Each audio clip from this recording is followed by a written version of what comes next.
Halo Sobat Kata Cerita. Like, comment, subscribe. Bab 82. Mengulang masa kecil. Aneh. Kata-kata itu terus muncul di batin Skylar. Rasanya aneh jika dia tiba-tiba memiliki adik. Padahal selama ini dia selalu bersikap manja terhadap Mama Sheila karena dia merasa anak tunggal.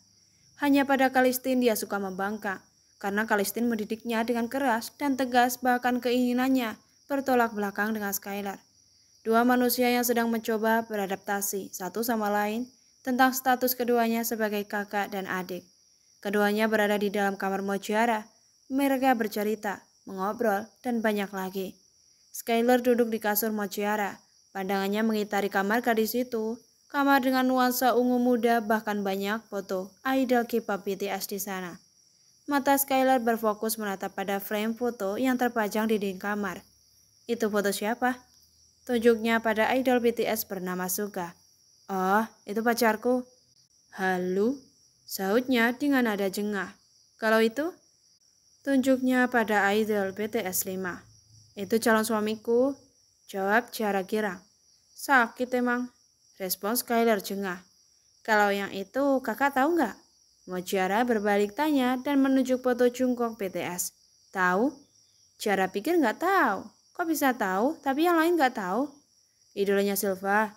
Jawabnya malas. Wah, berarti satu frekuensi dong sama Ciara. Kalau si Cika ada di hadapan gue bakal bikin dia menghilang dari bumi, kata Skylar. Kenapa gitu? Karena dia sudah membuat Silva mengidolakannya. Dasar bucin. Ejek Ciara. Jangan ketawa. Tawamu jelek seperti Kunti, itu bikin merinding. Cibir Skylar. Enggak lah, orang berduk ini. Ciara tidak terima dan memuji dirinya sendiri. Lalu Ciara memeluk Skylar dari samping. Sana jangan meluk-meluk. Tolak Skylar. Lo kenapa? Katanya tadi boleh meluk. Sungut Ciara. Itu tadi, sekarang waktunya sudah habis. Cuma Silva yang boleh meluk gue sekarang. Tawa Ciara masih mempertahankan posisinya. Ketawa lagi. Lagian kakak lucu, kakak tuh bucin habis. Lalu hening. Sekarang Skylar tahu bahwa adiknya itu seorang K-popers. Lelaki itu bangkit dari duduknya dan berjalan mengitari kamar. Ia melihat pernak-pernik yang ada di lemari Ciara. Ada bermacam-macam bandana yang lucu, anting, jepit, dan aksesoris lainnya. Kak, boleh nggak Ciara minta sesuatu? Apa? Sahutnya tanpa menoleh, masih dalam keadaan melihat-lihat isi kamar Ciara. Ciara ingin menjadi anak kecil. Maksud kamu? Kamu kan memang masih kecil. Sky menoleh ke Ciara yang sedang duduk di kasurnya. Ciara ingin merasakan bermain dengan kakak seperti anak kecil. Jangan yang aneh-aneh Ciara, lakukan saja versi dewasamu. Tapi Ciara ingin. Ciara berubah murung membuat Skylar memutar bola matanya jengah, tapi juga tidak tega. Baiklah, apa yang harus aku lakukan? Mendengar ucapan Skylar, mau Ciara pun berbinar. Gendong Ciara, pintanya.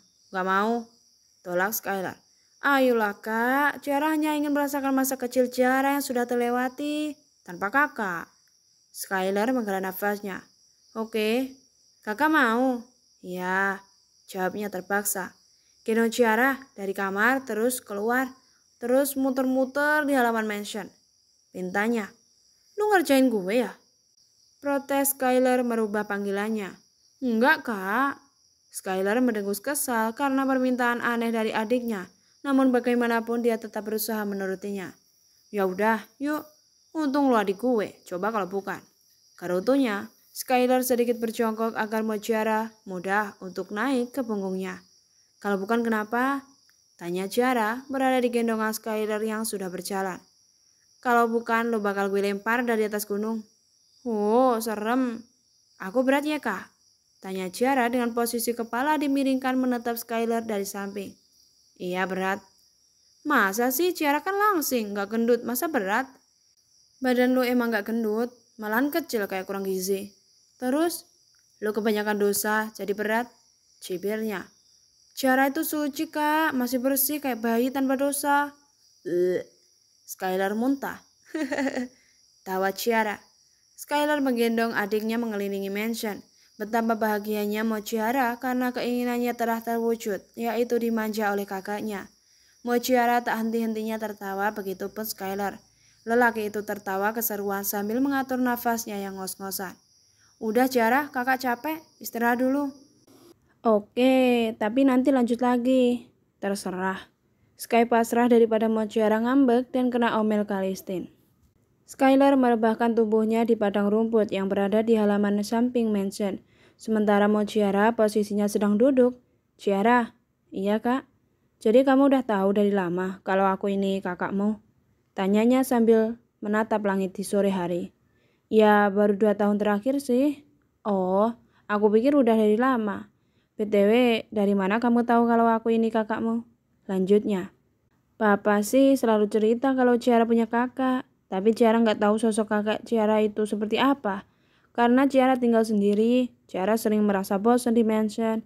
Jadi kalau malam Ciara suka kabur dari sini dan nongkrong-nongkrong nggak jelas. Kadang juga ikut balapan. Kakak ingat nggak pas 2 tahun yang lalu? Kakak ikut balapan terus jadi pemenangnya. Waktu itu ada Ciara loh kak sebagai lawan kakak. Ungkapnya. Bab di mana Kalistin mencabut black card-nya Skylar hingga Skylar harus bekerja di studio tato. Dan sehabis dari studio tato dia mengikuti balapan. Nah, yang menjadi lawannya itu ialah Ciara, ada di bab 28. Bab 35 saat Silva pergi dari rumah Skylar selama 2 bulan. Ciara memang tidak ada di bab itu. Cuma di situ diceritakan selama 2 bulan Skylar mengikuti balapan dan salah satu lawannya itu Ciara. Oh, jadi yang jadi lawan aku itu kamu? Iya, saat Bang Bara pemilik sirkuit mengumumkan pemenangnya itu adalah Skylar Kalistin, Ciara jadi curiga kalau kakak itu anaknya Kalistin. Dari nama belakangnya ya? Tanya Skylar. Iya, terus semenjak itu Ciara jadi mencari tahu soal kakak. Sampai akhirnya Ciara tahu kalau kakak sekolah di Pelita Bangsa. Imbuhnya. Jadi Ciara sekolah di situ juga. Lanjutnya. Oh, niatnya nyelidikin ya? Kata Skylar tersenyum. Iya, kamu jangan suka kabur-kaburan. Jangan bolos sekolah, jangan ikut balapan, jangan nakal kayak kakak. Pesan Skylar. Iya kak, anak pintar. Puji Skylar. Ciara ambil minum dulu ya buat kakak. Sahutnya. Wait ya, wait jangan kabur, Ciara segera kembali. Ciara mewanti-wanti agar kakaknya tidak kabur karena ingin lepas dari permintaan Ciara untuk menggendong lagi. Skylar terkekeh mendengar ucapan Ciara. Tidak buruk juga mempunyai adik. Ini sangat menyenangkan walaupun dia menyebalkan, gumamnya. Dia menghembuskan nafasnya kasar. Setelah beberapa menit kemudian, Ciara kembali. Ciara membawa minuman jus jeruk untuk Skylar. Skylar langsung meraihnya dan meminumnya sampai habis seperti si baby Sky itu saat haus karena telah menggendong adiknya mengelilingi mansion. Haus banget ya? Iya. Skylar meletakkan gelas ke nampan yang masih dipegang Ciara. Kak, apa? Ayo main. Main apa? Petak umpet. Pintanya membuat Skylar menyerjit. Tentu saja dia tidak mau. Kamu ini seperti anak kecil aja. Kan Ciara emang pengennya gitu, mengenang masa kecil, tapi sama kakak. Ya udah, kamu ngumpet aja dulu, nanti kakak cari. Bener ya? Ciara ngumpet nih. Iya benar. Tutup matanya. Pinta Ciara dan Skylar pun menutup matanya, namun mata sebelah Skylar malah mengintip sedikit. Jangan ngintip, teriak Ciara berlari menjauh. Iya enggak, sahutnya. 1 menit, 2 menit, 3 menit. Sky mulai membuka matanya, setelah itu dia celingukan ke sana kemari. Bodo amat lah, biarin aja tuh anak ngumpet. Skylar terkekeh dan masuk ke dalam mansion tanpa mencari Ciara. Paling juga Kalistin yang nyariin tuh anak. Lanjutnya, Skylar masuk ke dalam mansion dan tiduran di sofa. Seketika lelaki itu mengingat sesuatu. Silva? Skylar langsung bangkit dari tidurnya. Kok gue sampai lupa sih? Skylar meraih jaketnya dan pergi untuk menjemput istrinya. Lelaki itu meninggalkan adiknya yang masih ngumpet. Jangan lupa dia adalah sosok manusia yang super jahil. Kak Sky mana sih? Lama banget. Keluh Ciara masih ngumpet di tempat persembunyiannya sampai dia nguap-nguap dan akhirnya tertidur. Wanita yang memakai hoodie rajut oversize berwarna denim dengan hijab dan cadarnya yang berwarna putih senada.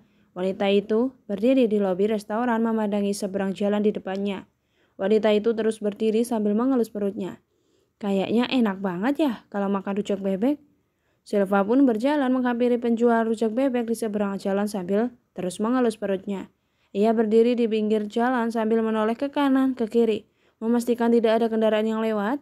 Setelah tidak ada kendaraan yang lewat, Silva melangkahkan kakinya menyeberang jalan. Bang, beli rujak bebeknya 1 porsi ya. Pedes, Neng. Jangan bang, sedang aja. Oke, siap. Duduk dulu, Neng, pinta si penjual. Ah, iya bang. Silva pun menunggu rujak bebeknya sambil memandangi jalan raya di depannya. Dengerin aku dulu, Mon. Teriak seorang wanita menyita perhatian Silva dan menoleh ke arah suara. Ya dengerin aku dulu. Lanjutnya. Bisa nggak jangan dibahas di sini, malu ini tempat umum, banyak orang. Kata Raymond. Aku nggak bisa, Mon, aku nggak bisa lihat kamu sama cewek lain. Kata Gladys. Ya tapi kamu salah paham, aku cuma nolong dia aja, dia teman kampus aku. Ya tetap aja. Bisa nggak kamu dengerin penjelasan aku dulu? Kata Raymond. Enggak, Mon, gue lihat dengan mata kepala gue kalau lo perhatian sama dia. Dia lagi sakit, dia teman kampus aku. Wajar kalau aku nolongin dia. Dan ini juga kebetulan ketemu. Terang Raymond. Cukup, Mon, aku gak mau dengar penjelasan kamu karena pasti kamu bohong. Gladys malah menuduh Raymond macam-macam. Mulai sekarang kita tukeran HP, biar aku tahu kamu chattingan sama siapa aja. Pintanya sepihak. Kamu yang cukup, Gladys, mulai sekarang kita putus dan kita udah gak punya hubungan apa-apa. Kata Raymond. Apa? Putus? Gladys terkejut. Iya, aku gak tahan sama sikap posesif kamu, overprotective kamu. Aku gak suka dikekang, Dis. Aku pengen bebas, aku gak suka diatur-atur, dan aku capek ribet terus sama kamu. Ungkap Raymond. Raymond merasa capek dengan sikap Gladys yang posesif, cemburu tidak jelas, dan mempermasalahkan hal sepele hingga keduanya sering ribut.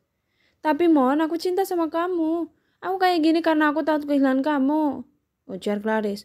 Udahlah Gladys, mulai sekarang kita masing-masing aja. Enggak Mon, aku gak mau. Tolak Gladys. Maaf Dis, keputusan aku udah bulat. Mulai sekarang kita urusin urusan kita masing-masing. Kita putus.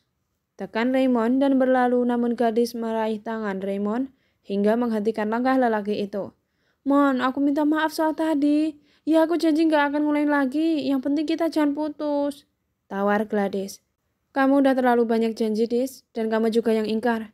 Tolong lepasin Dis, aku udah lelah. Raymond mencoba melepaskan cekalan Gladys dari tangannya. Mon, panggilnya mulai melemah karena Raymond terus berjalan ke arah jalan raya dan menaiki taksi karena motornya ada di rumah sakit.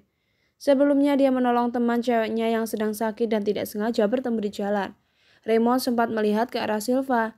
Silva langsung mengalihkan pandangannya ke samping dan menutupi wajahnya dengan telapak tangan agar Raymond tidak melihatnya.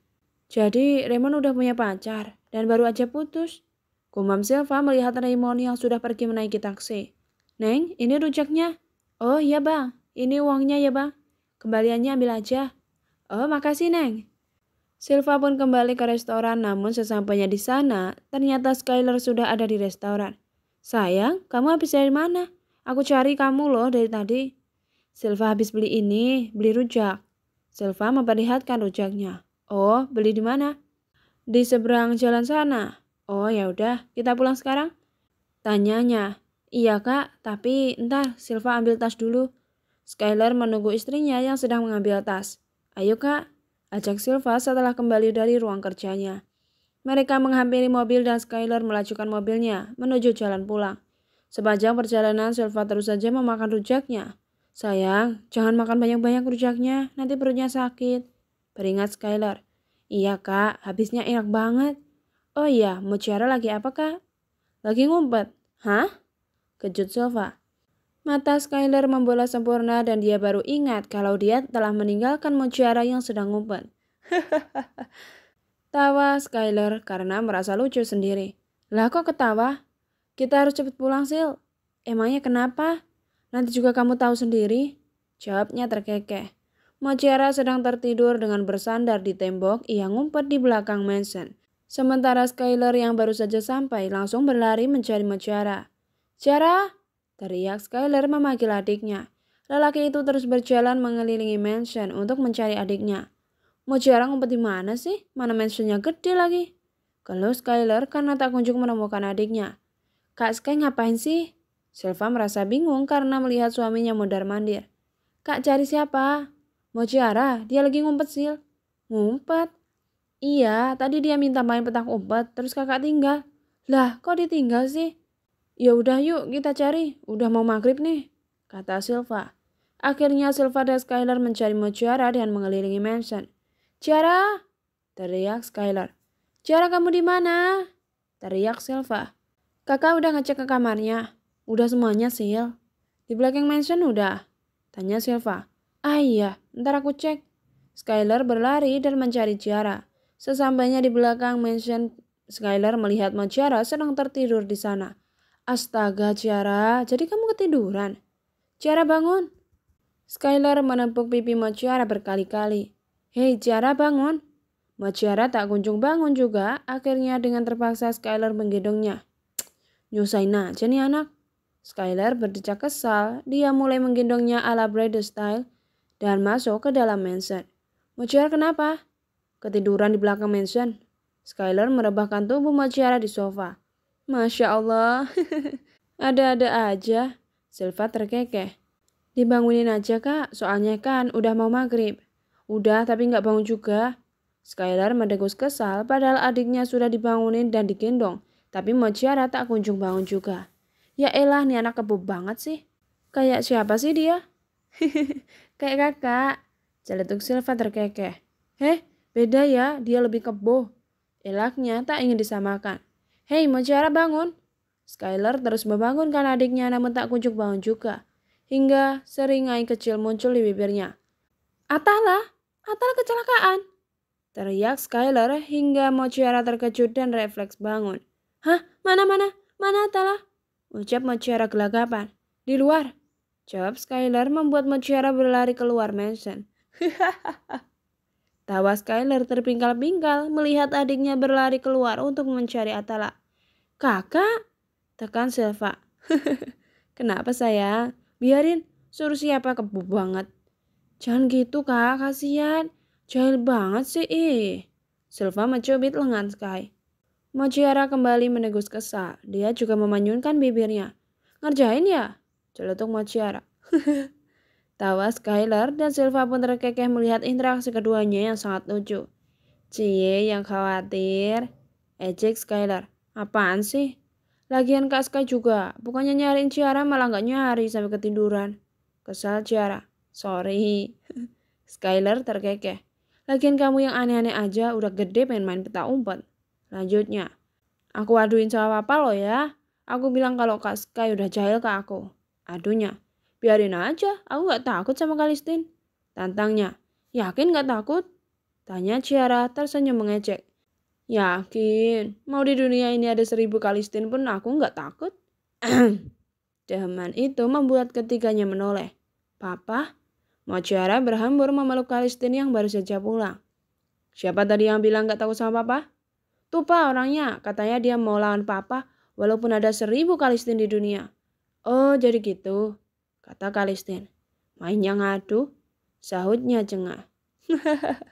Tawa semuanya bersamaan memenuhi ruang tamu di sana. Skylar dan Ciara sudah mulai lebih dekat. Dia sudah bisa bersikap sebagai kakak untuk Ciara. Walaupun bagi Skylar, Ciara adalah makhluk yang paling menyebalkan di dunia. Karena sikapnya yang terkadang absurd dan suka seenaknya padahal sikapnya hampir mirip dengannya. Ya udah yuk kita siap-siap buat sholat maghrib, ajak Silva. Akhirnya mereka semua melaksanakan sholat maghrib berjamaah. Betapa bahagianya Ciara merasakan kebersamaan bersama keluarganya, walaupun kebahagiaannya belum lengkap karena belum ada kehadiran Mama Sheila di tengah-tengah mereka. Semoga Mama cepat siuman ya Mah. Batin Ciara menatap kakak dan papa Cole di depannya yang bersiap akan sholat maghrib. Allahu Akbar. Papa Kalistin yang menjadi imamnya dan mereka melaksanakan sholat maghrib dengan khusyuk. Terima kasih sudah menonton. Sampai jumpa sobat.